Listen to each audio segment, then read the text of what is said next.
Yo, what's going on, y'all? This is Marcus Rosa, aka Mazuma TV. Back at y'all with some more boxing talk, man. I hope everybody's having a blessed, beautiful, positive, productive night. I hope you had a great day overall, man. I'm back at y'all with some more boxing talk. We're going to be speaking about Terence Crawford snapping on Twitter. We definitely going to run through that and express our opinions on the whole situation. We're going to be talking about Lou DiBella cooking Alycia Baumgardner. Then we're going to get into David Benavidez versus Zurdo Ramirez fight week. But before we get into all of that, if y'all could please hit the like button on the way in, that'll be very much appreciated. We on the road to 4K. We hit that 3,500 mark, looking to crack that 3,600 mark in due time. Shout out to the nation and the mob for making this possible. Just wanted to, put out a big thank you to everybody that's been supporting the channel, man. Hitting the like button. You know what I mean? The algorithm has been on the up, man. This is some of the highest viewership that the channel has ever received. I'm very, very thankful for everybody that's been showing love to the channel, sharing the videos, liking the videos, getting the channel out, by shouting me out on social media platforms.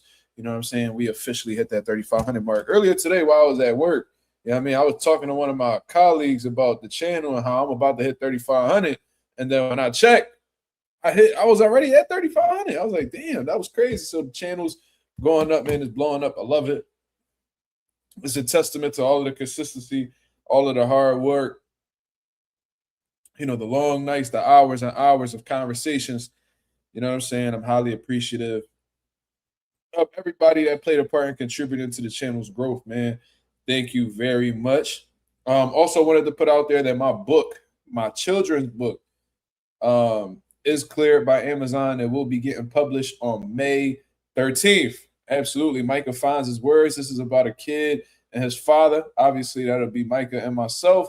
And my son does have a speech delay, so it's pretty much just speaking about, him finding his words and, saying little things and getting to understand, slowly but surely getting an understanding of the world and just continuing to get, faster, stronger, smarter every day. You feel what I'm saying? So, I'll let you guys know exactly when the book will be released. The paperback will be released first. Afterwards, we're gonna get the hard covers and then we're gonna get into the ebooks as well, man. Thank you very much. I'm officially a published author. I'm very proud of the hard work, man. I put a lot of hard work into that book, man. That was like 3 months straight of strategizing, planning, getting the illustrations right. You know what I'm saying? My book got denied like 5-6 times, and it was a learning experience for sure.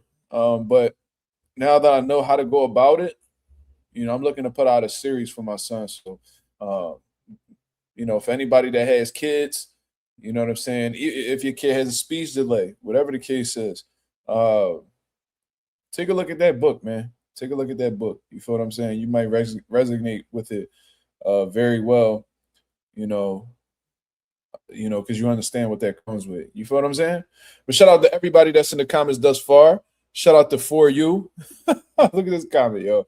Yo, Mark, if Xander loses, and I got to say it with this tone because look how stupid he sounds. Yo, Mark, if Xander loses because he's weight drained. Don't lie, Mark. Fans in the media and even Xander himself was contemplating moving up to 160. Don't lie, Mark.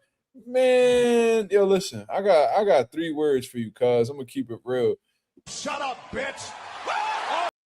Ain't nobody trying to hear that shit that you talking about, brother. It's too late. It's too late. Nobody trying to hear that goofy shit that you on, cuz that motherfucker shouldn't have took the fight. He should have just moved up the middleweight. If what you saying is true, should have moved up the middleweight. You can't stop what's already in motion, cuz it's a wrap. But yeah, it is what it is. Marissa, what's going on, Marissa? Mr. Big Play Bray. Josue, what's going on, brother? Hope everything's well with you and yours. Agent 86, what up? I feel like I haven't seen Agent 86 in a minute. Marlon, what up? What's going on? What's going on? Who else in the building? ETC, what up? He said, congrats on 3.5K and getting published. Proud of you, my Philly brother. I appreciate that, man. Thank you, man.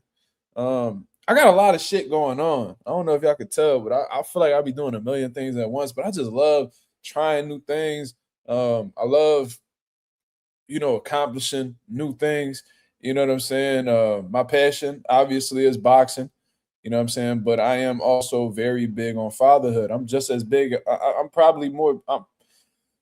I'm bigger on fatherhood more than anything in life. You feel what I'm saying? I'm a father first before anything else.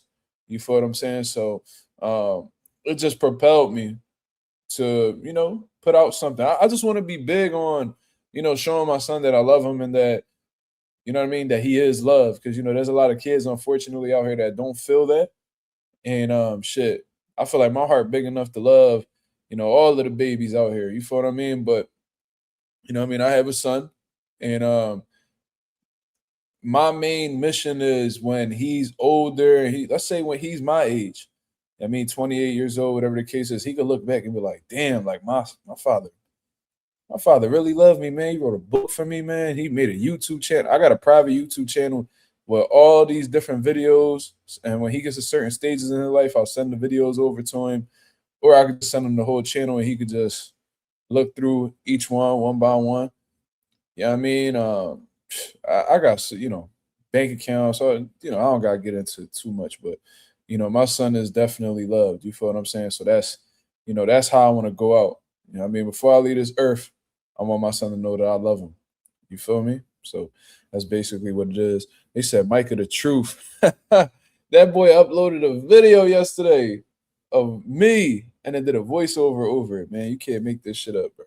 On my son life, I ain't post that video. Josue Hernandez said, got my own kid, so definitely getting that book to support the channel as well. Yeah, that's not even for the channel. That's just like, you know what I'm saying? That's just some like a little side quest I just got into. So, if y'all fuck with me outside of the channel, whatever the case is, get you a book, man. It's only going to be $12. You feel what I'm saying? So, that's real cheap in comparison to everything else that's available for purchase today. You know what I'm saying?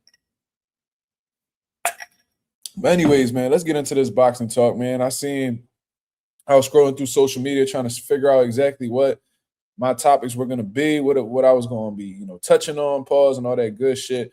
And here comes Terence Crawford. Now, Terence Crawford is somebody who goes to Twitter, here and there, and, he speaks his piece, responds back to critics, answers questions and stuff like that. And one of the last times that I heard Terence Crawford speak on social media was when he had did like a Q&A, basically having the fans ask questions and he picks the questions and he answers them. And I think that was just around the same time that Ennis had announced his fight with Xander Zayas. You feel what I'm saying? I don't think that was a coincidence. I think Terence Crawford did that for a reason. Because let's just keep it real. You know what I mean? Terence Crawford and Ennis, they don't really like each other too much. You know what I'm saying? It's not nothing to me, in my opinion. I don't think it's anything personal, but there's definitely a rivalry between the two. Ennis, the young guy on the come up, seeing Terence Crawford was the guy of the division, and depending on who you're talking to, you can say that Ennis was chasing that fight. Terence Crawford has stated on the record on multiple occasions. Shout out to Bella Faith. He stated on the record on multiple occasions that he never intended on fighting Ennis. He doesn't bring anything to the table. Bomax said that on my channel when I did my interview with him. Like, they just really weren't caring too much about facing Ennis. And maybe that was because, Terence Crawford was already thinking of retirement. He admitted that he was thinking about retirement in the lead up to the Errol Spence fight. You know what I'm saying? The only thing that kept him out of retirement was getting that Canelo Alvarez fight, according to Terence Crawford. You see what I mean? So maybe he was like, man, I'm wrapping up my career. I ain't really, worried about fighting nobody, that's looking for an opportunity. I'm going after the big fish. And after that, I'm done. That's exactly what he ended up doing. So, since then, Ennis has said things about Terence. Terence has said things about, Ennis. And when Ennis had that fight announced with Xander Zayas, out of all the questions that Terence Crawford could have picked, he specifically chose questions that had Ennis's name in them. One of them being like, who wins between Ennis and Sebastian Fundora? Terence Crawford picked Sebastian Fundora. I forgot exactly what the other question was, but you can just tell that he doesn't really care too much for Ennis. You know what I mean? I think it's just like on some, competitive, like on some, fuck him shit, but from a competitive aspect. You know what I'm saying? So Terence Crawford can't. I seen that Adrien Ennis did this interview. Let me pull that interview up.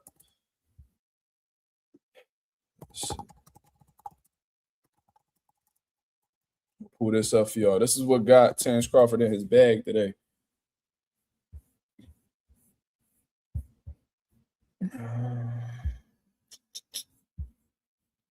There was an interview.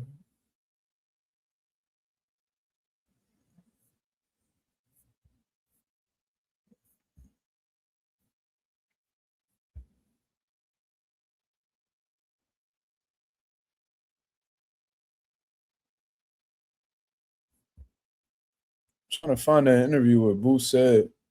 Basically, Boots did an interview. I'm gonna find it. And somebody had asked Boots how would a fight with him and Terence Crawford go, yada yada. He said that he feels like he'll beat Terence Crawford, and the guy said by knockout. He said, "Man, I knock them all out." So the answer is yes. That's what Adrien Ennis said. Damn, I can't find this fucking video. I wish Dust 215 was in the building right now. You know what I'm saying? I wish Dust 215 was in the building right now so he can go ahead and drop that link. One thing about Dust 215, he's gonna drop that link. Let me see. Is it anywhere around here?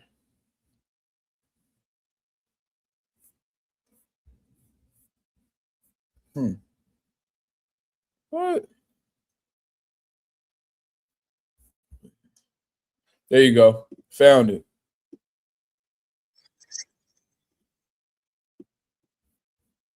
So let's go ahead. Let's share the screen because this is what got Bud in his bag. It's this right here. So let's hear it. Now, if that Bud fight was to come up, how did you see that was going?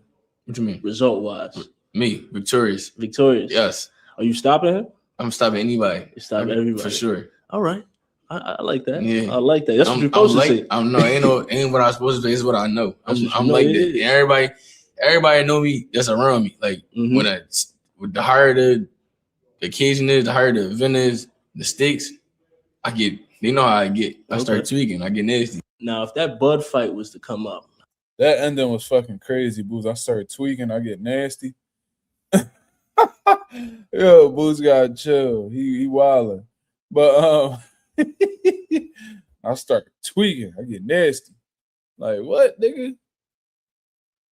Oh, shit. Oh, shit.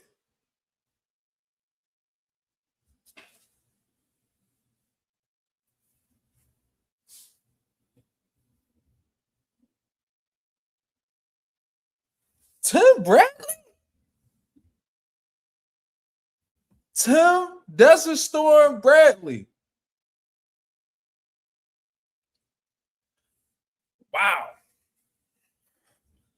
That's insane. That's insane. I'm at a loss for words, y'all. Wow. Y'all see this shit? Shout out to Tim Desert Storm Bradley with the $100 super chat, the highest super chat ever received on Mazuma TV history. Wow, that's a beautiful thing, man. He says fatherhood shit is fire, great stuff, respect. Wow, shout out to the fucking first ballot Hall of Famer, man. Yeah, I don't even know what to say about this. That's pretty dope. I have been critical about you, Tim Bradley, in the past. You know what I'm saying? But I've always put respect on your name as a fighter. Would definitely, if you are watching, man, I would love to, sit down and chop it up with you, man. You would actually be, would you be the first world champion? Bruce Carrington was going to be the first world champion I ever interviewed on Mazuma TV. But if there's any way that I could reach out and we could possibly collab on some boxing talk, let me know, man. Wow, that's crazy. That's crazy. I'm highly appreciative of you for contributing to the channel. It's just dope to see, man, how you never know who's watching. This is super dope. I ain't gonna lie to you. He said, I don't care, bro. No, look, man, it is what it is. Ain't nothing personal, of course. We criticize, we critique just about everybody in boxing. I mean, but it's all coming out of just wanting to push the boxing culture forward. You know what I'm saying? So, Tim, let's get something going, man. I think we could get some great shit going, man. Seriously. But Tim, I really appreciate that, man. So, anyways, that was where the situation had unfolded between Adrien Ennis and Terence Crawford. That's pretty much what got Terence Crawford in his bag, to be honest with you. So Terence Crawford, and you can tell that really woke Terence Crawford up. Y'all got to understand, though, Terence Crawford a dog. You feel what I'm saying? Terence Crawford, he's a different type of, dude where, I've heard him say on that $1 million worth of game interview that, you know what I mean? Like, I ain't looking to fight Boots or nothing like that. But, you know what I mean? I probably, fight him if he touched my pride or something like that. And that's exactly like the perfect way to exemplify who Terence Crawford is as a human being. You know what I mean? He's a chill dude, but you know what I mean? Big competitor, dog. You feel what I'm saying? And he's not gonna be the type person to just let you say whatever. You know what I mean? If you gonna say something, he gonna say something. He ain't gonna start nothing, but you know what I mean? He ain't running away from no situations either. You feel what I'm saying? So let's go on Terence Crawford's social media. Let's see how this all started off. And the way he started it off was hilarious, in my opinion, man. He said, this is how he started it. He said, he supposed to say that. That's the first thing he said. He's supposed to say that. So somebody followed up and said, at Adrien Ennis? And then he put a question mark as well. And Terence Crawford follows through. He says, seeing this before, kind of looking like a real familiar one for me. I know y'all mad at me because y'all hate being wrong, but I'm the one, and some of y'all can't help but to see it. Now, what Terence Crawford is speaking about right here in this situation is the Errol Spence situation, because if you remember the Errol Spence and Terence Crawford build up, even prior to the fight being announced and all that, all you ever heard Errol Spence say to what Errol Spence said to Terence Crawford is, he light in the ass, he too small, you know what I'm saying? Like I'm a punish you. Errol Spence does said everything under the sun, done belittled Terence Crawford's abilities, his skill set, said he was gonna break Terence Crawford. You know what I'm saying? So Terence Crawford heard all of that, and he used that, shit talk that Errol Spence was putting out there. All of the trash talk, all of the criticism that Errol Spence fans were saying, and he used that as fuel. And that's why I think that played a part in why Terence Crawford dominated the way that he did, because the way he prepared for that fight, and Terence Crawford was in phenomenal shape in the lead up to that Errol Spence fight. I remember that shit clear as day. You can tell he put his all into that camp and really pushed himself to the limit. You know what I mean? And that's probably why he wanted to retire after that Errol Spence fight, because that training camp probably beat him down so bad. He was like, man, like I gotta call it quits soon. You know what I'm saying? I think that's why he started taking his time with fights, only fighting once a year after that, because he really had to prioritize his rest. You know what I'm saying? But, this is what he's referencing to in terms of kind of looking like a real familiar one for me. He's talking about the Errol Spence situations. When he hear Boots yapping, it reminds him of the Errol Spence situation, and y'all know how the way he did Errol Spence. So that's what he's talking about right there. Let me see. He says, see, I was always looked at as the bad guy my whole life, so I changed my life and try to be a good, respectable guy. But at times, y'all be making people want to go back in time. I came too far. I won't. I think he meant to say I won't do it. So I guess he's just talking about his character development and how, the critics put him in his mind frame to go back to who he used to be, but he's not going to do it. You know what I'm saying? He said, if you seen me, that expression would change. I'll take that TBC chain right off your neck and walk off safe as hell.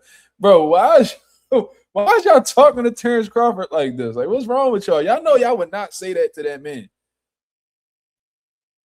I don't know why. Like, I would not say that to that man's face, like, at all. So I don't even know where this is coming from, to be honest with you, but it is what it is, man. I don't know what's up with y'all. Y'all tripping. Y'all tripping. But I guess on the internet, y'all could be whoever y'all want to be. Yeah, I mean, and that most likely that's a fake account. Just looking at the name and the profile picture, you know, people be feeling real safe on the internet, obviously. Then he goes on and he said, I can't sell this and that, but y'all favorite fighters made their biggest check with none other than the one who can't sell. It's a great point. Terence Crawford made his biggest payday fighting Terence Crawford. I don't know exactly what Canelo got paid for that fight with Terence Crawford. They were talking about he got 9 figures guaranteed. So if that's the case, you know, that may be the biggest payday Canelo has ever received in his career. So for somebody who don't sell, it seems like a lot of the guys he fights get their biggest payday. So something ain't adding up if that's the case. You know what I'm saying? If I can't sell, why everybody making their biggest bag fighting me? That must mean that I'm somebody in the sport and that I'm generating some type of numbers. You know what I mean? So understand what he's saying right there. So then Terence Crawford follows up and he says, can't no manager, promoter, advisor, coach, or anyone of that matter can say I ever ducked or turned down a fight that was presented to me. Now, let's really talk about it because I real life stepped on shit. It just seems like a general statement for me, man. Maybe that was a response to Zab Judah's post. Maybe. Because I just seen this Zab Judah post come up. Let me see. Zab Judah said this. So let's take a look at this. And he said, maybe this is a response to Zab Judah. I might be reaching. I might not be. Y'all let me know. Let me go ahead and post this. This is Zab Judah. No contract too. It was talks, right? Yeah, it was just talks. It was no contract, no paperwork. Because what Bozy wasn't really trying to, you know. No, none of that. Bozy was down. It's just, you know, just everything got caught up. You know, the other fight happened with Crawford. The Avenesian? Yeah, the Avenesian fight popped up. So then just business just like sidestep, and then it just, you know. So it was like it was nobody that ever like ducked from nobody. Boots didn't duck, Crawford didn't duck out.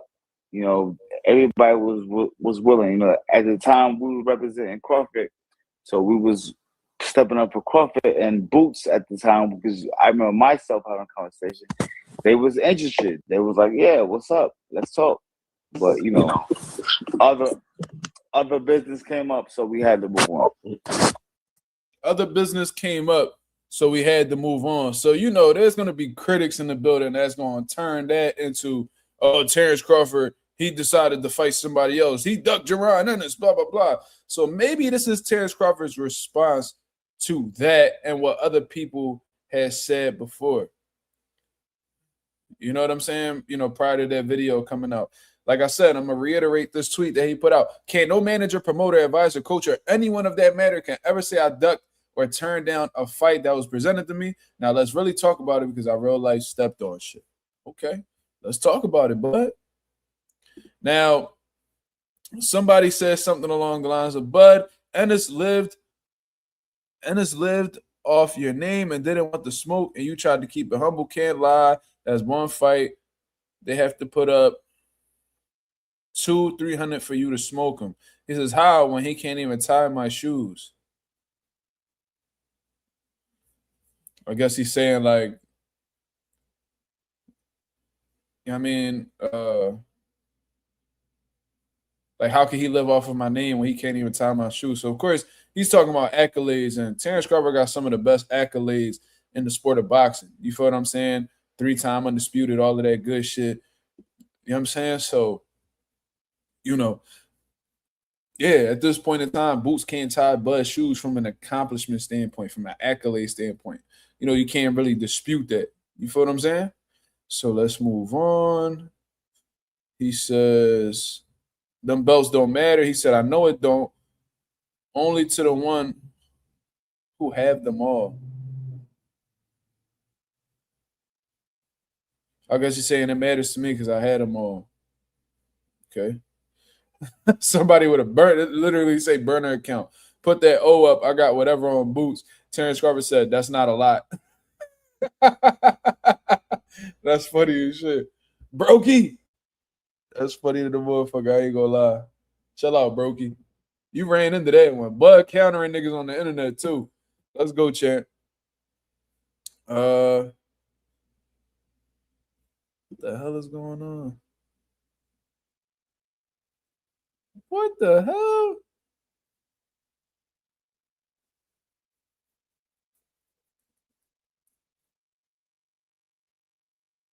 Who the fuck is, man? We not even acknowledging this dude.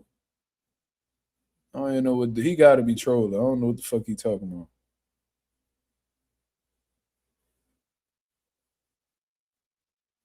Somebody by the name of Diablo, he said, you never ducked anyone, but you did not give others a shot like Boots when Spencer Canelo gave you an opportunity. Crawford said, nobody gave me shit. You better do your research, slow boy. I mean, you did thank Errol Spence for making the fight happen with you, because if it wasn't for Errol Spence, being hell-bent on facing you, the fight would have never happened. You know what I'm saying? So you can't, I don't know if Buck could say that nobody gave him shit. No, like, you worked hard for your, the situation that you in, for the money that you was able to make off of the sport of box, how the way you was able to retire with all your assets. Nobody gave you shit from that standpoint. But in terms of motherfuckers giving you opportunities, Errol Spence did give you an opportunity. You feel what I'm saying? And that's why you were very thankful to him. And you still thankful to him to this day. So I don't really understand where this switch in tone is coming from. Maybe he interpreted a different way, like, oh, you got everything handed to you. That's not what they're saying. What they're saying is, Errol Spence, who had 3 out of the 4 major titles in the division at that time, chose to fight you when he could have just stood on the PBC side, like, the same way Sebastian Fundora did you when you was trying to fight him at 54. Errol Spence could have did the same thing to you. But guess what? He chose not to. He attempted to chase a legacy-defining fight. He attempted to chase undisputed, and he gave you that opportunity. He could have played hardball with you. Negotiations could have fell out yet again, and then you probably would have to have moved up to 54 without becoming undisputed. You know what I'm saying? Like, Errol Spence giving you that opportunity is why you were able to become 2-time undisputed. That's the reality of the situation. And in terms of Canelo, Turkey al-Sheikh cashed Canelo Alvarez out. But Canelo could have easily said no to you, like how the way he said to Benavidez. So for real, Canelo wasn't obligated to fight you neither. So they both gave you opportunities, to be honest. You took advantage of the opportunities you won.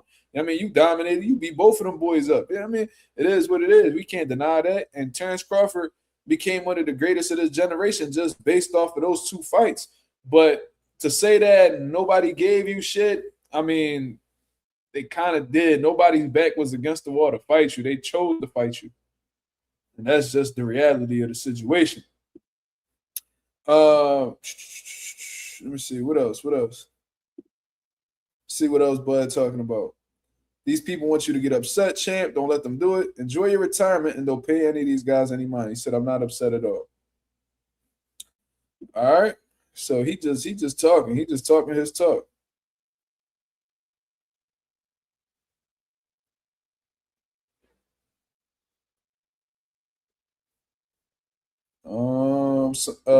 Terence Crawford goes on. He said, how did y'all get Boots out of anything I just said? That's crazy how y'all play like y'all like him, but wanted me to end his career before it started, because that's definitely what would have happened. Shaking my head, y'all something else. I tell y'all. That's just his opinion on what he feels like he'll do against Adrien Ennis. You know what I mean? I don't think the fight will be as simple as he's making it seem, but that's what he said will be the end result. The reality is he can say whatever he wants, but we'll never know. Terence Crawford is retired. He seems to be happily retired. I'm seeing this man travel all over the globe. Doesn't look like he's, really in the gym or anything like that. Doesn't really look like he got an itch. He seems genuinely done with the sport of boxing so far. You know what I mean? So, I mean, we'll never know. Some motherfuckers is just talking out at this point. Let's see, what else? Terence Crawford ain't really saying shit outside of that.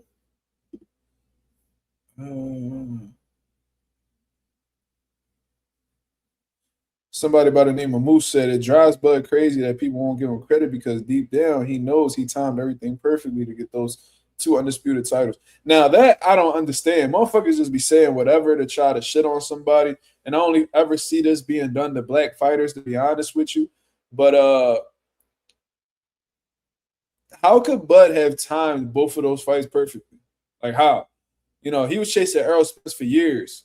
He was chasing ever since he went into 147. He was calling these top guys out. You know what I mean? He can't help that Errol Spence gave him the opportunity when he did. He was trying to get that fight going well before he ended up getting the fight. So that's one. Canelo Alvarez was an undisputed champion when Bud fought him. So like, how is that a perfect time? Like if you and then he just so Canelo was undisputed at super middleweight, beating everybody, blah, blah. Didn't want to fight Benavidez, but for the most part, he was beating everybody else. Right? The IBF ended up stripping Canelo Alvarez when he didn't want to face William Skull. So they gave the belt to William Skull. So then Canelo ended up fighting William Skull. Terrible fight, but Canelo did what he had to do in order to get that title back. So now he reclaimed his undisputed status. So you're literally beating Canelo Alvarez coming off of a fight where he captured undisputed at super middleweight for the second time. You feel what I'm saying? So it's like, how could you really say that he timed that perfectly? How do you time that Canelo fight when he literally beat Canelo when he had everything in his grasp in terms of world titles, in terms of being at the top of the division, in terms of coming off of, you know, hella wins. You know, prior to that, he ain't lose since Bivol. And that was at 175. He went back down to 68 and continued to dominate.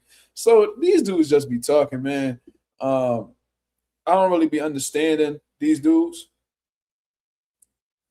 You know what I mean? Shout out to my boy Pound for Pound with the $2 super chat. He says, salute on the book, bro. Made my eyes water. Bro, listen, man. I done literally cried on this channel talking about, you know, fatherhood, you know, talking about my son, you know, and anybody that really know me, man, y'all know the difficulties and trials and tribulations I had went through. Some my fault, some out of my control. You know what I'm saying? In terms of maintaining being an active father in my son's life. You know what I mean? And still going through it to this day. You feel what I mean? Hopefully the worst days are behind me, you know, within the next few months. You know what I'm saying? But yeah, man, I take fatherhood very seriously. I see other fathers like Tim Desert Store and Bradley, you know, showing me love. I appreciate that very much. He don't even know me. He's supporting me. Super dope. You feel what I'm saying? Pound for pound. You know what I mean? We never met in person or anything like that. He's supporting me. Super dope. I mean, I just love seeing active fathers out here supporting other fathers. We don't really get that too often. I mean, we see mothers supporting mothers all the time. We rarely ever see fathers, you know, supporting fathers. So for everybody that's, you know, helping support, you know, what I got going on and encouraging me to maintain being a great father, I appreciate y'all very much so, man. Shout out to all the real fathers out there in the building. Not the deadbeats. If you a deadbeat, stay the fuck about this, John. We don't do none of that. If you're not active in your kids' life, you're not providing for your kids, you know what I mean, emotionally, you know, just being present overall. If you letting another man raise your son, if you letting, you know what I mean, if you're okay with other people taking care of your kid while you go do whatever you want, man, you the scum of the motherfucking earth, guys. Can't fuck with niggas with shit like y'all, man. Y'all disgust me. You feel me? So if you one of them dudes, bro, we do not like you. We don't. You know what I mean? We don't fuck with you, bro. Seriously. But it is what it is. Shout out to my boy Anonymous in the building. He said, shaking my head. Undisputed literally takes forever to do nowadays due to politics and motherfuckers are talking about he timed it. That's a fact. That's a fact. It's very difficult. Like, you see how Bam is struggling to get that opportunity at 115. He had to move up in weight just so he could find a better opportunity. David Benavidez is trying to lock in them big fights at 175. This motherfucker on a side quest at cruiserweight to fight this weekend to possibly become unified at cruiserweight. I mean, so it is very difficult. You know what I'm saying? It's very difficult to obtain. So if a motherfucker ends up accomplishing that, you gotta give him credit for that. You have to. You know what I'm saying? So, but that's my whole thing, man.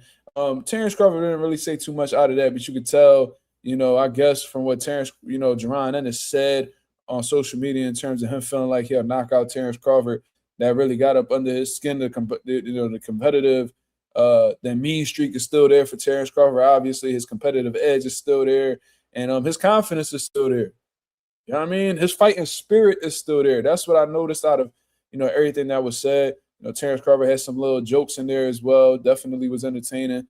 It just shows that Terence Crawford has a personality. You know what I mean? He's aware of what's being said, and he doesn't really let it get to him. So shout out to the first ballot Hall of Famer, one of the greatest of our generation, Terence Crawford, man.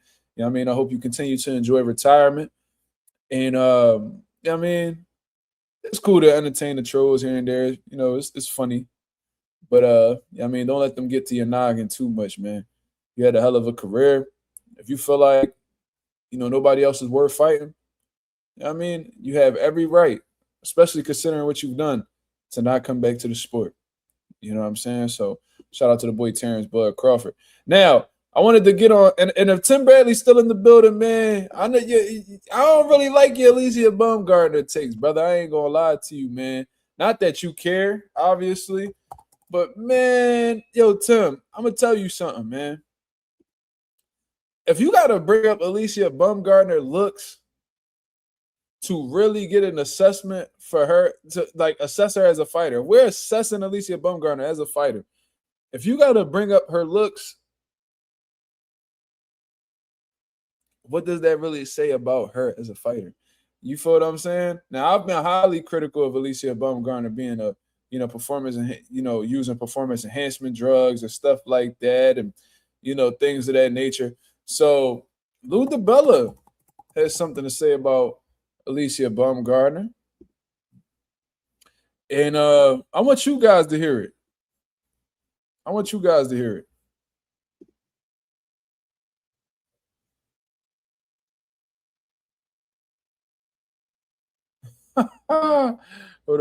on.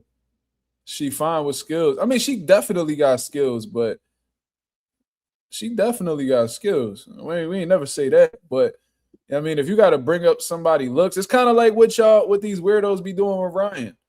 Oh, look at Ryan Garcia, man. Just look at his beautiful smile. Oh, man, don't nobody give a fuck about that. Can he fight or not? Tell me what make him a good fighter. We don't give a fuck about how he look. Now, is a good looking woman something that we like to see in boxing? We men, of course. But the main thing is always going to be the main thing. Can this motherfucker fight or not? Simple. Now let's hear what Lou DiBella has to say. And he's been a long time promoter. He's been a part of a lot of big fights. I mean, and he worked with PBC for a long time too. So let's hear what Lou has to say about Alicia Baumgardner. Listening to Baumgardner talk about herself, realizing she only sold 2,500 seats at the theater at Madison Square Garden for her last fight, and she doesn't want to fight anybody because she thinks she's bigger than everybody. This is part of the illusion of Jake Paul world too. I don't think there's a lot of clamor in the general public to see Alicia Baumgardner fight anybody. Yo, when I said that, I was a hater. But when the white motherfucker said, then it's law. I don't really be understanding y'all niggas, bro. This Woosah, Mark. Woosah, Mark. 2,500 tickets?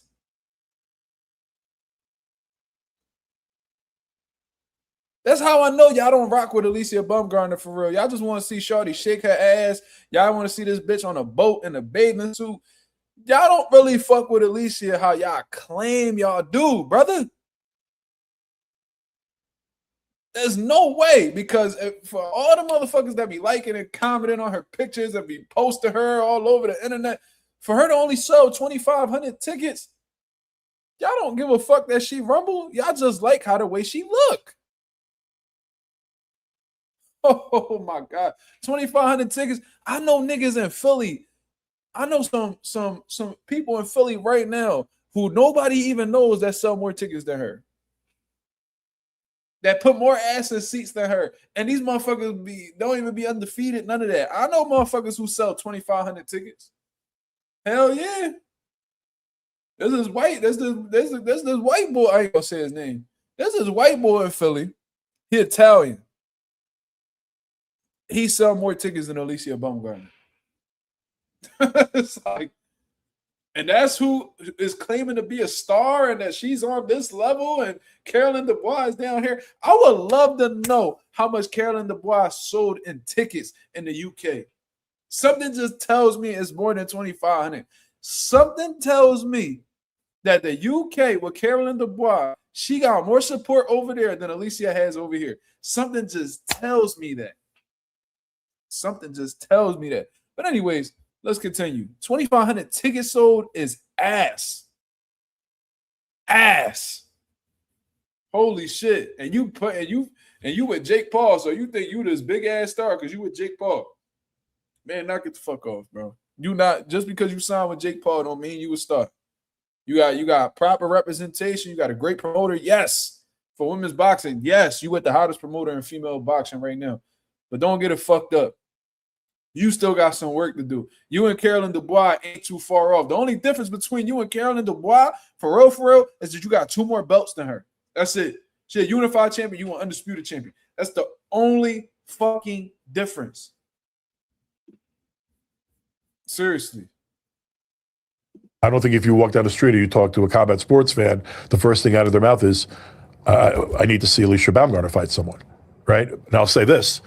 If she fights Michaela Mayer again, I'll probably watch. If she fights Tiara Brown, I'll probably watch. Probably a pretty Caroline good fight. Dubois? I watched that too. I think Caroline Dubois beats her ass, but yeah. You think so? Yeah. Yo, yeah, Lou tripping. Yeah, Lou in his bag. Somebody pissed Lou off. Who got Lou mad? Oh my God. That is funny as hell. That is funny. Yeah, Lou snapping on the low. Somebody done pissed Lou off. Do you think she's an exciting fighter? No. No. No. Do you think the 3 minutes is doing her disservice? Yeah, 100%. Not helping her. Look at look at that shoulders. Look at the shoulders. Yo, I would say this, man. I am for women boxing 3-minute rounds if they want to. If you're pushing for that and you want to have it, you want to push equality and y'all want to do what men do, fuck it. Do the 3-minute rounds. I've seen fighters be able to do 3-minute rounds. But I always told y'all that Alicia Baumgardner's gas tank is not elite, y'all. And this is why I tell y'all, the only thing that could help Alicia Baumgardner with that possible Amanda Serrano fight is Amanda Serrano's age. Her being in her late 30s, that'll be the father time will be the only thing that'll help her beat Amanda Serrano if they were to fight. It's the only thing that can help Alicia win is if Amanda just wake up old. And she's already on the decline, in my opinion. You know what I mean? I think them Katie Taylor fights took a lot from her. But, you know, regardless, if Amanda puts that pressure, she's still herself, you know, hands being let go, great gas tank, punching power, going to the body. Bro, she would fuck Alicia Baumgardner up. Like, I think y'all more infatuated with her looks and not really studying the game and what she brings to the table. Is she talented? Yes. But she's not special, in my opinion. And in my opinion, I don't think she feels like she's special neither. And I think that's part of the reason why she got caught fucking with the juice. But, you know, I digress. And I told y'all Alicia was on some turkey shit anyway, because you talking shit about, oh, you're 130 pound and Caroline Dubois is 135. Worry about why don't you fight the 135s in your division? I'm a 130. I'm not moving up to 35 yet. But you're willing to face Katie Taylor at 140 pounds. You fucking dumbass. The fuck? You know Katie Taylor ain't going down to 130 for you, you fucking goofy. You think you that popular? Katie Taylor, she gonna be like, kiss my motherfucking ass. You wanna fight me? You gotta come up to 140. Would you go for 140 for Katie Taylor? Okay. So why not see Caroline Dubois at 135? I don't really get it. But, it is what it is. Let's hear what else Lou got to say. Lou is the bid, though. I ain't going to lie. She's not knocking anybody out. She's not scintillating anyone in that extra 60 seconds around. She's not a power, She wants to fight Katie Taylor or Amanda Serrano. Because they're shot. I mean, good. If Jordan Maldonado's not letting Amanda fight her, and if he did, he'd be crazy, and he's not crazy. I mean, he's protective of Amanda. He's been protective of Amanda. Is Amanda shot? She's old. Of course she's shot. I mean, just look, dude. Katie shot. Yeah, horribly shot. Katie shouldn't even be fighting. You don't think so? I disagree with that. I thought Katie Taylor actually looked pretty sharp in that last Amanda Serrano fight. I think we can agree that they're on the decline, but to me, I do disagree with that. There's a difference between being on the decline and being shot. When you're on the decline, you still have something left in the tank, but not in comparison to what you had a few years back or even in your prime. When you're shot, that literally means your take is on E. You're done. Like you can't even beat regular motherfuckers anymore. Like people you would have smoked in one round, icing you. Like that's what I look at as shot. What I think when I think of shot fighters, I'm thinking about Oscar De La Hoya when he fought Manny Pacquiao. When I'm thinking of shot fighter, I'm thinking about Sugar Ray Leonard when he fought Hector Camacho. Like that's what I view as being shot. Lamont Peterson when he fought Sergey Limpinus. You feel me? So do I think Amanda and Katie is there yet? No. And I honestly feel like both of them at this very moment, I feel like Katie and Amanda have a chance at beating Alycia Baumgardner. The only thing that's stopping them from beating Alycia Baumgardner is if they just wake up old. Joseph Santana said Cotto versus Martinez. That's another great example. Martinez's knees was done. He was cooked. There's nothing that he could do. Yeah, that's a great example. You feel what I'm saying? Like, what's another one? Triple G versus Canelo in the third fight. Triple G looked like a shot fighter to me. I ain't gonna lie. I mean, Erislandy Lara, his last fight, if he ain't shot, he like right there. By the way he looked.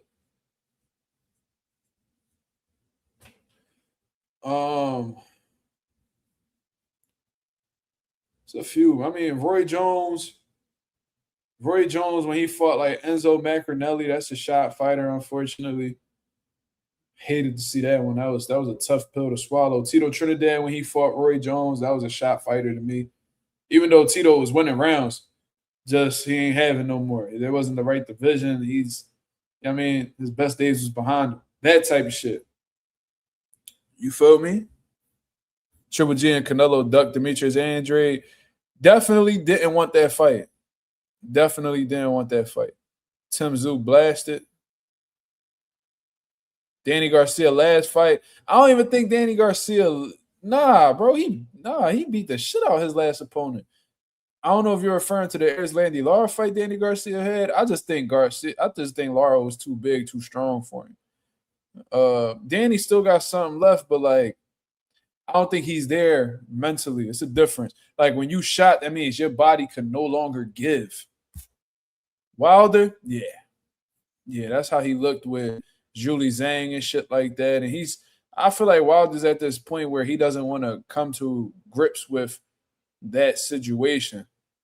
You know what I'm saying? So he's fighting other watch fighters to make himself feel like he still got it. That's what it looks like to me. I don't think, but Faniel, if you look at Amanda Serrano last fight, like I said, she still has something left, but she doesn't have what she used to have. You know what I'm saying? So, again, I don't think she's shot, but she's definitely on the decline. But according to Lou, he feels like they're shot, both of them. Well, dude, listen to an interview. She's got one more. Here, I'm going to give a challenge to you, Hawani listeners. Okay. Hawani listeners, go back and listen to an interview of Amanda Serrano 5 years ago and today. Go listen to an interview of Katie Taylor 5 years ago and today. The speech. Just the speech. Okay. And I see that in overwhelming majority of male fighters, like ones that have had those length of careers, that have been in wars, that are great fighters, particularly ones that have rumbled. And Amanda's been in rumbles. Katie Taylor too. And Katie, it's even more obvious. I think Amanda, it's less hit you in the face, but lately it's been hard for me to listen to interviews with Katie. Okay. She just sounds, she shouldn't be fighting. She doesn't need the money. I don't know why she's fighting. By the way, if she's going to fight another time, it should be an easy touch. Let her have a victory lap. Croke Park, they're talking. The big stadium over in Dublin. Well, go do that, and she should fight whoever the fuck she wants. And it shouldn't be about passing a torch. She's been a great enough fighter. She's entitled to go out on her own terms. She doesn't have to fucking fight Alycia Baumgardner. And who is Alycia Baumgardner to call out Katie Taylor or Amanda Serrano? Go fuck yourself. You're sitting there saying, yo, what's wrong with this nigga, bro? This is how he really talk. Like, he talk like this all the time. This nigga told Alicia go fuck herself. What the hell? What's going on with Lou, man?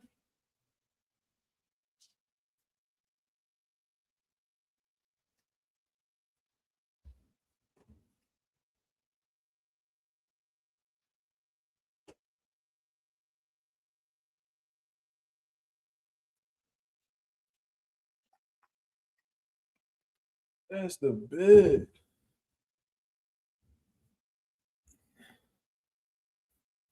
This nigga talking crazy.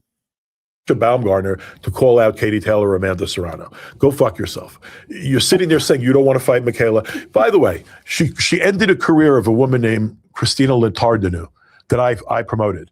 And Christina gave her hell. And then she flashed positive for the roids. That's why. Okay. I didn't know that. So for those of y'all who don't know, you know what I mean? Because some of y'all just be watching Alicia shake her ass and don't really know her history. There was a woman that Alicia Baumgardner had faced in the past by the name of Christina Lenardatu. Lenardatu, right? Lenardatu, I believe. Right? Back in July 15th of 2023. She won a unanimous decision. Pretty much shut her out on the scorecards, right? Cool. But little do y'all know that same woman, Christina Lenardatu, had beat Alicia Baumgardner 5 years prior to that. Right? Complete. I remember. I worked her. You know what I mean? It is what it is. Beat her on the scorecards. That was a fighter that Lou DiBella had promoted. And right after that, you know, he said ruin her career. She tested positive. Hold on. Let me hear him talk. You don't got to listen to me. Let's hear him talk. Named Christina Litardenu that I promoted. And Christina gave her hell. And then she flashed positive for the roids. And, after the fight with Christina. Christina's never had a payday again. Okay? This girl's making millions of dollars. She was embraced and let back in. Typical boxing nonsense. She cheated and got bigger. Conor Ben syndrome. Conor Ben syndrome. You know what's so funny? I compared them too. But the reason I didn't compare them for that reason, I compared them because before they pop, they punching on bitches, knocking them out, beating them up bad. And then as soon as they pop, all of that shit just go away. But he's talking about how she has the Conor Ben syndrome in terms of testing positive and then becoming bigger after testing positive. Man, listen, I don't see nothing wrong with what Lou DiBella said. I ain't gonna lie to you. Man. That boy, that boy was cooking with fish grease out this motherfucker. God damn. Conor Ben syndrome, that's the new word. I've been said that. I've been said Conor Ben syndrome. Did he say that? Typical boxing nonsense. She cheated and got bigger. Conor Ben syndrome. Bro, I said that shit first, bro. Yo, check.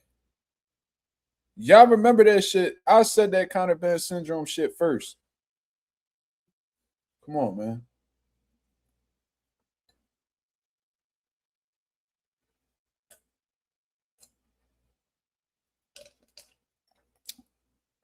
Look, man. I was wondering why he was talking like that. Alycia fucked his money up by being a drug cheat. Ooh, he said, pull up a video. I can't remember that shit. Oh, bro. I can't remember which live I said that on.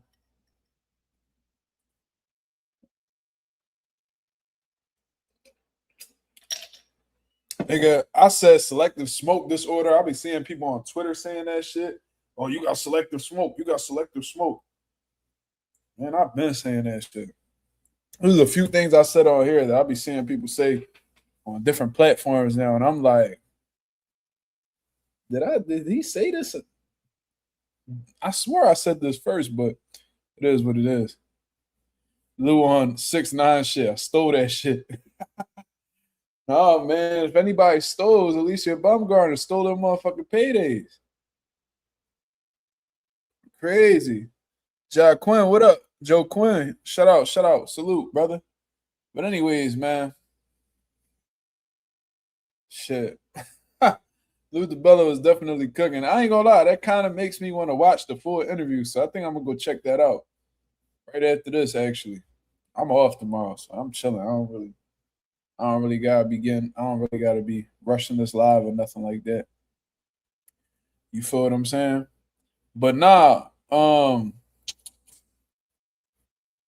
Out of Power said Canelo only got 6 months suspension. No 6 months suspension. They fight every 6 months. That's a fact. They made it seem like it was something. Like, oh, we gonna ban him for 6 months. Bro. And I think that was like he already had fought in September, 6-month ban. Bro, he not coming back till May, dickhead. Fuck, like you ain't nothing changed. Like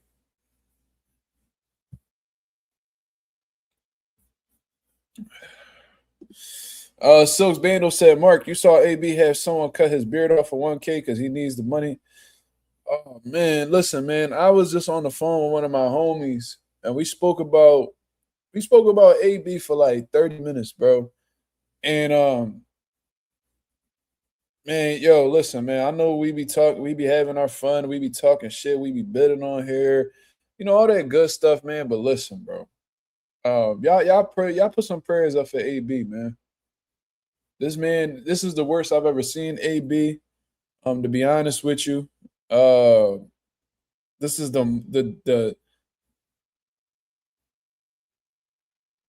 this is the worst I've seen him. I ain't gonna lie to you, bro.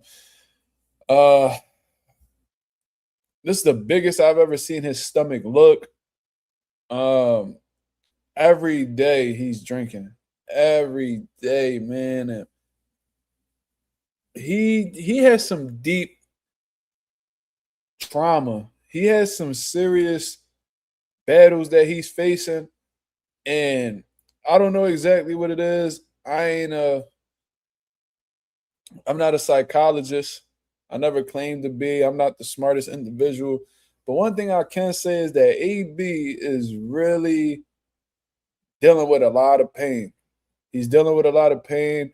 It's something that really traumatized AB where all he wants to do is just run away from it, run away from it, run away from it. And he has not found the courage, in my opinion, to really face that problem and, just face it head on. You feel what I'm saying? He covers up a lot of pain with jokes, liquor, even in streams I've seen, violence, abuse. You know what I mean? And I really feel like AB has a bunch of enablers around him that are making him worse and worse and worse. You know what I'm saying? I don't know if it's the chicks that he be around. I don't know if it's family. I don't know if it's friends. But a lot of these dudes, man, they love to go out. They love to party. They love to drink. They love to socialize and all that. And, they love to bring AB around because AB is always going to be okay with partying. He's always going to be okay with going out, drinking and stuff like that because he's a fucking alcoholic. You know what I'm saying? He said Dean wrong for that. You know why Dean ain't wrong for that? he see a fool, so he playing a fool. AB got to understand that niggas is using him. But one thing about AB that is so dangerous and may really fuck him over in the long run is, for one, he's delusional. Let's keep that shit real, man. Like, I seen this nigga try to give a white bitch a kiss. She was like, I'm not kissing you. And this nigga went on a whole rant. Like, he had a whole temper tantrum. Like, oh, you know, I make millions. You know, ain't nobody putting in these rounds for me. Ain't nobody putting in these miles for me. Yo, the only rounds you having is rounds of shots, you dumbass nigga. Like, what is you talking about? You ain't running, and nigga, we see your belly. Nigga, you ain't run a mile since Blair Cobbs put you on your ass, nigga. What is you talking about? Like, what is we really talking about? You over here stuck in the past. Like, your mind wants you to believe that you still somebody. Yo, AB, you burnt out. You not him no more. Kiss that boxing shit goodbye, bro. That chapter is done, nigga. Now you need to be about your life, nigga. AB about, nigga, be about your life. Be about sobriety, nigga. Be about your children. You got all these motherfucking kids running around here and you embarrassing them every time they drop a clip on your stupid ass. Why? How are you so okay with that? Are you that fucking selfish where alcohol is more important than you? Your addiction is more important than you. You so scared to stand up to your fucking addiction, bro, that you willing to embarrass your kids just to not go against your habits. That's coward shit, man. And AB, you come, we looked at you as like a warrior in this boxing shit, man. You ain't turned down no fade. You fought everybody. You ain't turned down no challenges. Whoever fought, you fought them all. You fought Mike Donna, you fought Porter, you fought Mikey, you fought Pacquiao. You fought all these motherfuckers, bro. You stepped in the ring with some dangerous niggas, but you can't step up to your vices? What type of shit is that? What the fuck is so dangerous about this vice that you have? What is it about your traumas that's so bad that you're not willing to step to it when we've always known you as a courageous person? You stepped in with motherfuckers who, I ain't gonna lie, I'm surprised you made it out against some of them niggas. I ain't gonna lie to you. Like, you went in there and you stepped in there with some real hitters. And you held your own in a lot of those fights. But this trauma that you running from, this, you know, something really happened to AB that he's not speaking about it. He's trying to, that's why, like, you ever people, like a lot of these class clowns in school and shit like that. I don't know if y'all ever got to know some of them niggas, but a lot of these class clowns that be in school, you know, they really be coming from some fucked up backgrounds, fucked up parenting, broken homes, all types of shit. So when they go to school, they don't really want to be known for all of that. And, you know, a lot of people cover up pain by cracking jokes. AB's always been a funny motherfucker, bro. Always been very entertaining. That's how he was able to cope with his traumas and the negativity that was in his life. But now that has converted to alcohol. And now he is a full-blown alcoholic. It looks like he's reliant on alcohol, to be honest with you. I knew it was a problem. I seen him do an interview with Greg Hackett. And he said that he would cut out. Y'all got to listen to this. And I knew this is when it was bad. He said he would cut out liquor cold turkey in camp. Right? So once I hear that, it's like, oh, okay, so you're reliant on it. If you got to cut something cold turkey, that means that you are dependent upon that on that thing, or you're addicted to that thing.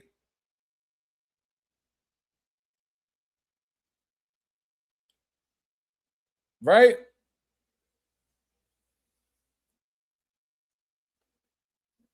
I'm trying to see exactly how to say this. I kind of lost my train of thought.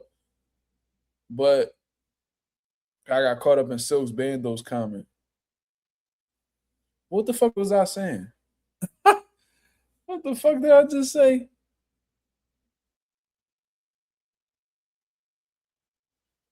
You need AB in rehab. What was it that I just said, yo? Oh, yeah. He did the interview with Greg Hackett. He said he would cut alcohol cold turkey.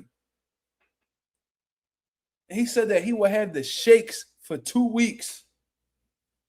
Bro, do you know how bad or how deep you have to be into alcohol to have the shakes for 2 weeks? That means your body is literally like in panic mode. Like your body's literally suffering because it doesn't have that substance in your system. Your body has built such a tolerance for liquor that it really needs it in order to function.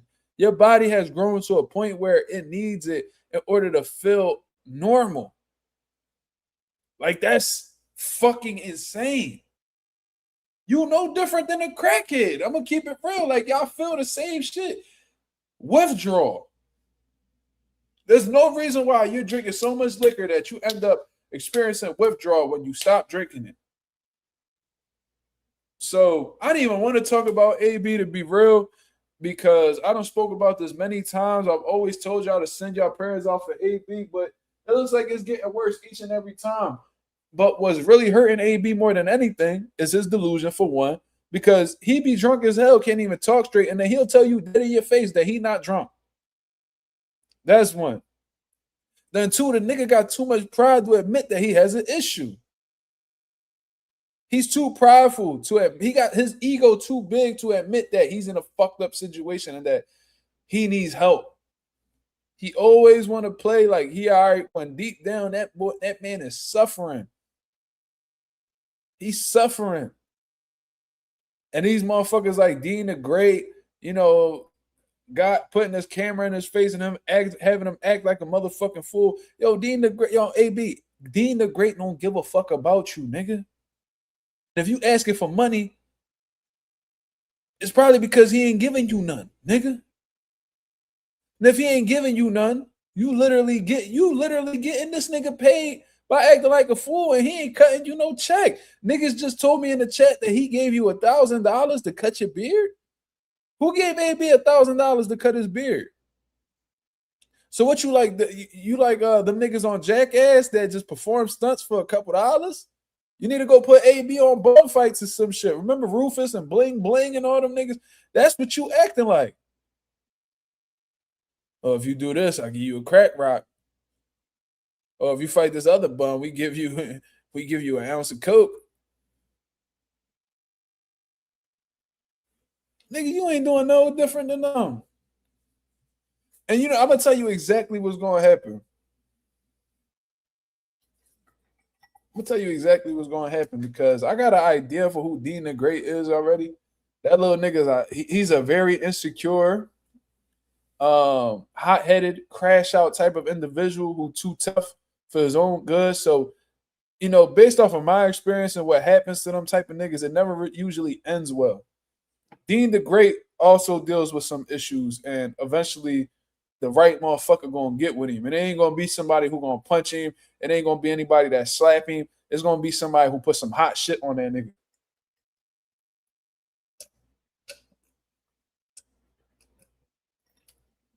It ain't no boxing, ain't no cameras gonna save that nigga neither.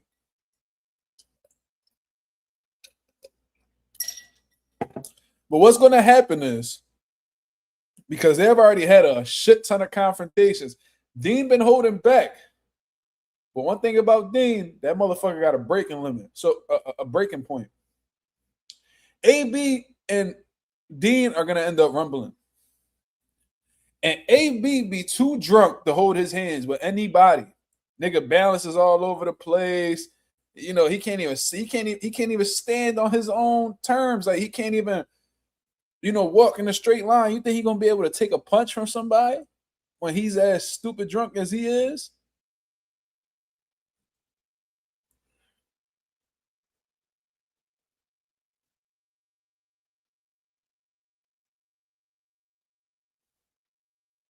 Crazy. Absolutely crazy, bro. And Dean probably gonna end up whoop, because one thing about Dean, he be drunk, but he don't be out like AB. See, it's levels to this drinking shit. I know this because I've been around alcoholics my whole life. I know what it is. They've been in my family. They've been outside in the hood that I came up in. There's niggas who be on and shit. Still got they wits, still got, they things in order. They just chilling. They having a good time. You got the motherfuckers who out they mind. Out they mind, crying, laughing, violent, angry. I mean, throw their whole life away. You know, everybody different. Then you got the motherfuckers who's just out. Like niggas who need to be assisted walking home, you know, need to be put into the bed. And you know what I'm saying? Like them type niggas. Like AB is one of those niggas that he drink until he can't even function.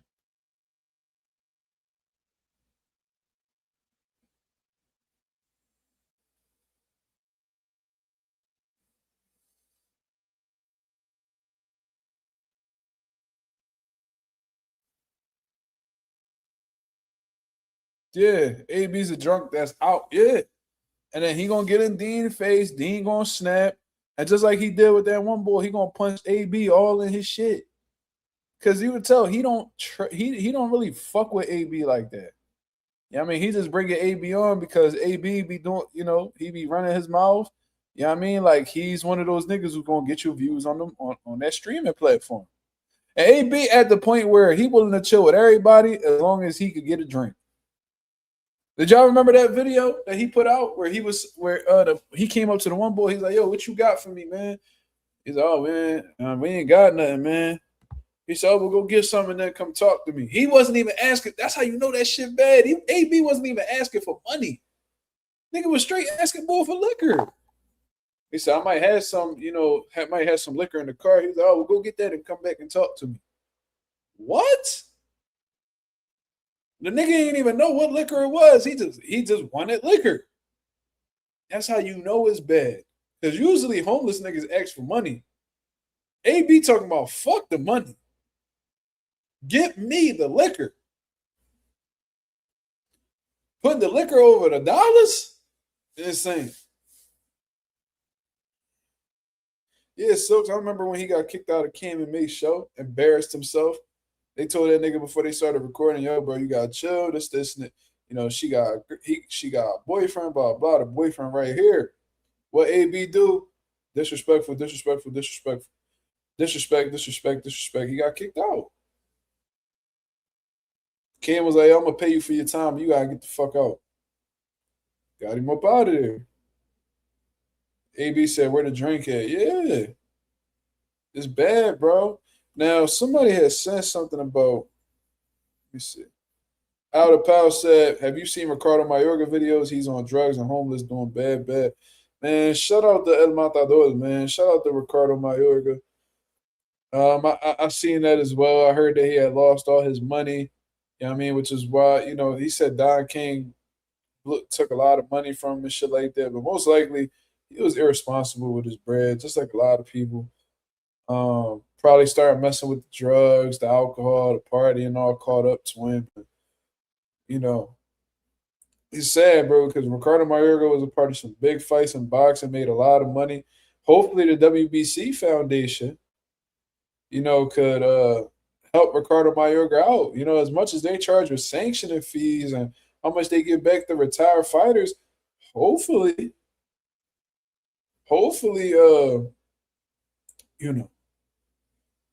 you know, they could put some dollars in Ricardo Mayorga's pocket.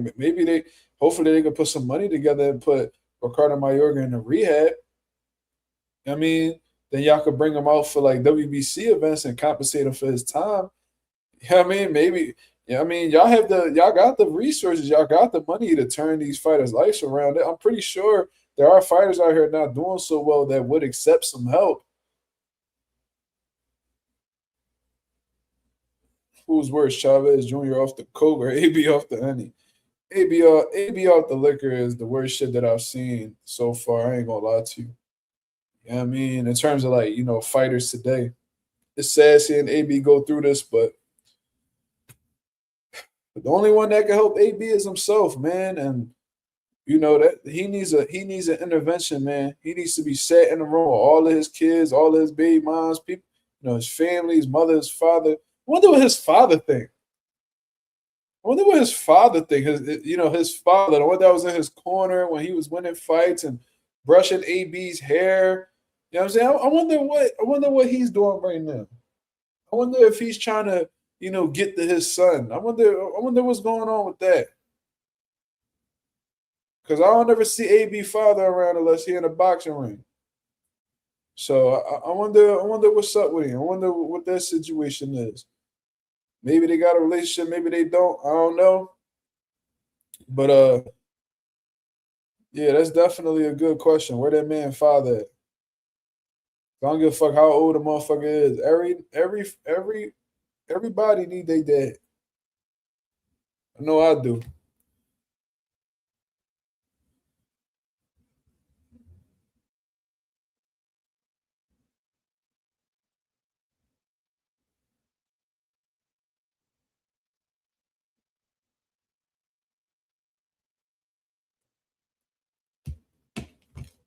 But I was going to speak on Benavidez and Zurdo, but I think I'm going to just put together like my reasons as to why. I'm gonna put up some videos. I see they be doing a whole lot of promotion though, man. Everywhere I look on Facebook, they promoting the fights, Instagram ads, they putting up the fights, TikTok, they promoting on every single social media platform. So, shout out to PBC, Golden Boy, whatever you want to call it, for putting that fight together, and shout out to them for promoting the fight. You know what I mean? I think we in for a hell of a fight, man. I might have to study up on Gilberto Ramirez some more, but we locked in. I'm really looking forward to that. Of course, Junto and Nayo and Anyway, we excited for that as well. You know what I mean? We're gonna be up watching boxing. Oh, motherfucking day, Saturday, man. From 8 in the morning on down. You feel me? But I'll be back at y'all with another live tomorrow night, 10:30 p.m. Eastern Standard Time, to continue cooking up what's going on in the boxing world. Shout out to everybody. Shout out to the chat. Shout out to the nation. Shout out to the live. Shout out to Tim Bradley with the $100 super chat. I'm going to bring that back around again. He said, fatherhood shit is fire. Great stuff. Respect, man. Shout out to Tim Desert Storm Bradley. First ballot Hall of Famer. Salute to him. You know what I mean? Real dope having him on. Shout out to Pound for Pound with the $2 super chat as well. You know what I mean? I'm going to get up out of here. I appreciate everybody that came through and showed love. As always, we hit that 3,500 mark. We on the road to 3,600. So I'll be back at y'all with another one in due time. Until then, I hope you guys have a blessed, beautiful one. I'm up out of here, man. Peace.